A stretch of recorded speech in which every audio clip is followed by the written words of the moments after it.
everyone, I am Dr. Lavleena Nadir, a senior consultant at Rosewalk Hospitals. January is the Thyroid Awareness Month, so let's talk about thyroid gland, its functions, myths and facts surrounding it. Thyroid gland is a butterfly-shaped endocrine gland which is present in the front of lower neck.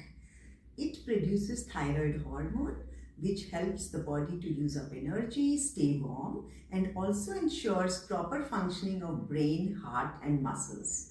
The thyroid gland increases in size and vascularity during pregnancy, and there is increased requirement of thyroid hormone during pregnancy.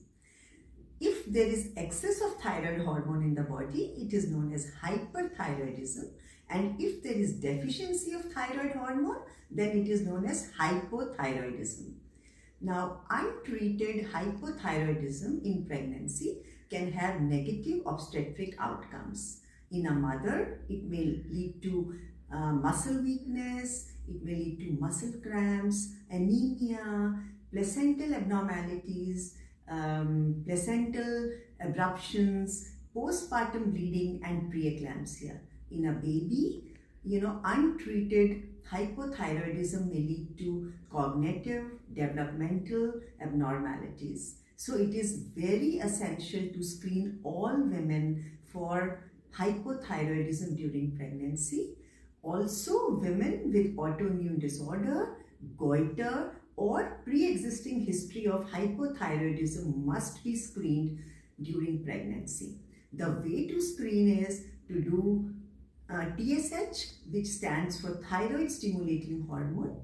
It is a hormone which is secreted by pituitary gland and ensures the functioning of thyroid gland. So as a rule, TSH, T3, T4 is done during pregnancy. Now there are a lot of myths surrounding it. So first is that if somebody has hypothyroidism, pregnancy is not possible. That is absolutely false. Subclinical hypothyroidism can decrease ovulatory function, but with proper treatment, pregnancy is very much possible. The second myth is that thyroid medication should be stopped during pregnancy. That is absolutely wrong, because thyroid medication has to be adjusted according to the levels of TSH hormone, and we have to maintain TSH levels below 2.5 mU per liter. The third myth is that there is no need of thyroid medication if the TSH levels are within normal limits given by any lab. Now that is absolutely false.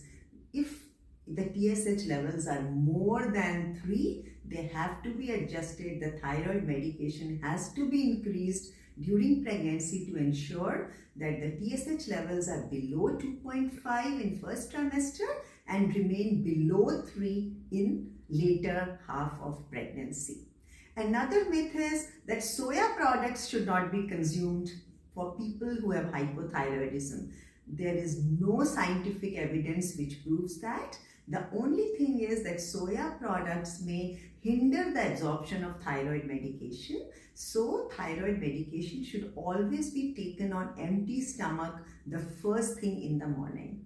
Then there is a myth that gluten-free diet can cure Hashimoto's thyroiditis, but there is no scientific evidence which supports that. Another myth is that thyroid medication is secreted in the breast milk and may harm the baby. Now, to tell you the truth, very little amount is secreted in the breast milk, and the dosage is always adjusted according to the hormone levels. So, one must continue with thyroid medication. In fact, the thyroid medication dose has to be increased by 20 to 30% during pregnancy, and ensure that the levels are within normal limits. That means less than 2.5 ideally, and one can ensure a normal healthy pregnancy if thyroid levels are in check. Thank you.